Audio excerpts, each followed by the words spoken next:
So many people I know, including myself, who are on a spiritual path, have this subconscious belief that there is some sort of perfect state to attain.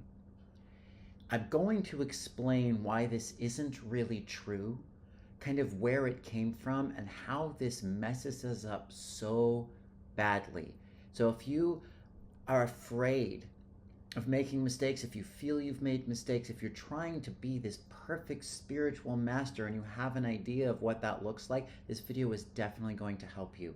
My name is Adam. Welcome back to my YouTube channel. Real briefly, before we get started, I'm doing a group energy clearing somatic release call this Sunday, July 28th at 10 a.m. Pacific time. This is a really transformative call where I'm going to go over the topic of self-worth, self-love, and confidence a little bit, and then we're going to do a somatic release and an energy release on so many of these deep-seated knots that connect to us not being able to really own our power. So there's a link in the description if it calls to you. Okay. Spiritual perfection as a human being creates so much pain in so many people, including myself. The reason I'm talking about this is because I spent years ruining my life, essentially, just meaning like making it way more difficult than it needed to be, because I was chasing this unattainable, idealistic state. I know when I first started waking up, I got very into Eastern religion and wanting to attain enlightenment. Now, my idea of enlightenment was to be in this perfect, blissful state all day, every day. And I would read things such as everything's an illusion, it's all Maya, you need to get out of Maya, and Maya's trying to trap you here. All of the writing was really kind of geared toward making you think that being a human was bad or wrong, and then it was like this test. It was like this test to try to trap you on Earth, and if you gave into any of it at all, you'd get trapped. So the whole idea was pretty much to get out. It really prompted a lot of escapism for me, and it does for a lot of people, because if you think that matter is a prison, then what are you going to do? You're going to try to get out. You're going to try to escape the whole time, and you're going to resist it, and you're going to judge it, and you're going to feel like if you are enjoying being human, like you're falling behind, you're failing the test. But that's not accurate. That's not how the game actually is. That's an extreme, it's an extreme polarity.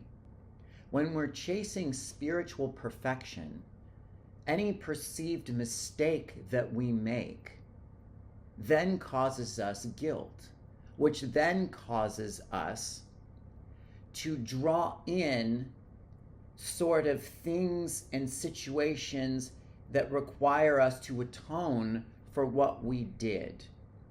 Now, the law of cause and effect is supposed to work in such a way that, in the moment you feel a little bit guilty for something, it's just a message, and then you take another action and you correct it really quickly. But because we've had so much guilt programming, from our society and from religion, anytime we do anything, half of it isn't, there's not really anything wrong with it at all, we will carry with us these large amounts of sort of suppressed shame, guilt, and then self-punishment. So we will believe that we need to atone for something that we did, which it depends on what we perceive ourselves to have done. And then we will draw in over and over and over and over again these really kind of punishing, abusive situations in an effort to atone for what we did, and also to continue to try to become perfect. Does this make sense? The thing, though, is this comes from a very deep misunderstanding of what the whole point and goal of being a human being even is. And this gets into, the Tibetan philosophy around the middle way. We're not meant to be perfect.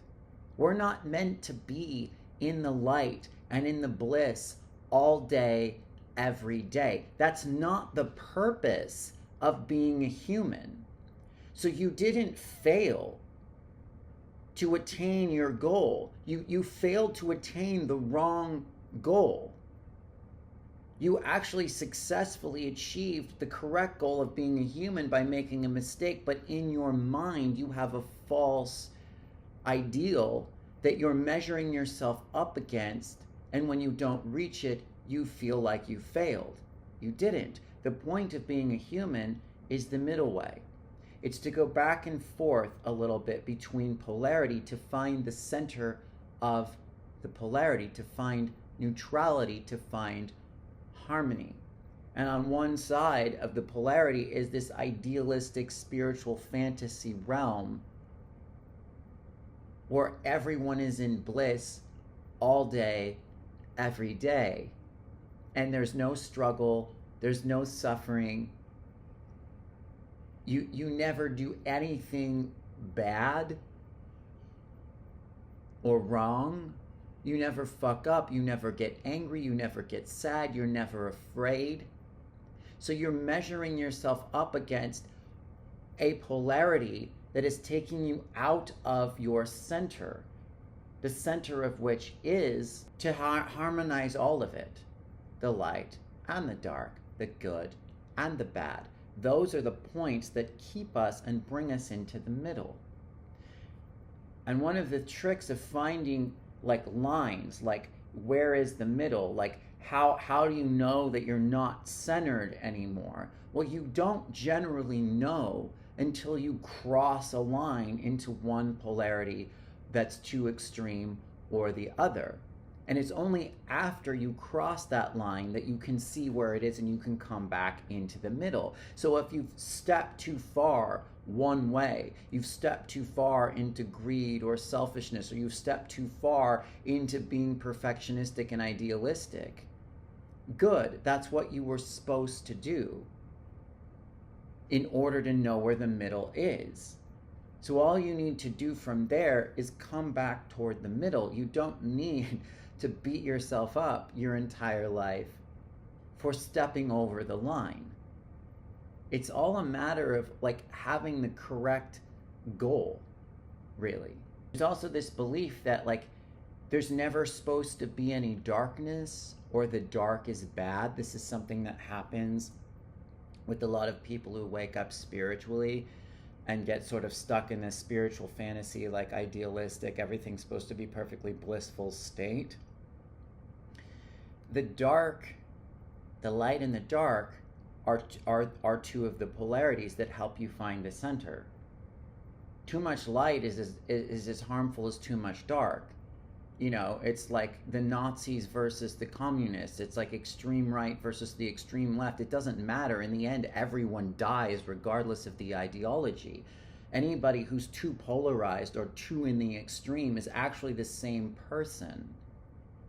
And we've done that with light, dark, good, bad, right, wrong, good, evil. So understand, the darkness has its place. And if you went into the darkness, or what you perceive to be the darkness, maybe you lied a little bit when you were younger, or you cheated, or you hurt somebody, or you broke their heart, or whatever, it's okay. It's part of the experimentation of being human, so that you can understand the different polarities, so that you can find the center. You didn't make a mistake. You did exactly what you were supposed to do to be a spiritual being having a human experience. See, I think we come from these like exalted dimensions as a soul where everything's kind of different. We don't have the pain, the trauma, the suffering that you have as a human being. So we come here with this expectation for the human world to be the way that the spiritual world is. And when we start waking up spiritually, we feel like it's our job to make the human world like the spiritual world. And in some ways, it is to embody our higher self and our spirituality. That is part of what we're doing in this life if you're waking up. But you can't, you have to bring it into the imperfection, and you have to accept the imperfection and accept the rules of this game. They're different dimensions. You want to differentiate between what it's like up here and what it looks like down on the earth plane, on the physical plane. The physical plane has different laws, different rules, different intentions. The point of this video is to give you some understanding of what your goal is and what happens when you have the wrong idea, when you have an idea of being perfect. You then find yourself living this life where no matter what you do, you're screwing up. No matter what you do, you've made a mistake. No matter what you do, you're bad. You're the other polarity. You're going too far into the light, and then you bounce over to the other polarity in the dark. You're bad, you're horrible, you're awful. No, you're all of it. You're not one or the other. You're the being behind it, having the experience of all of it, which is what you're supposed to be doing. I hope this helps. My name's Adam. I do have a free book list in the description below. 15 books that help me heal a lot if you'd like to download it. Other than that, thank you very much. I look forward to next time, and peace.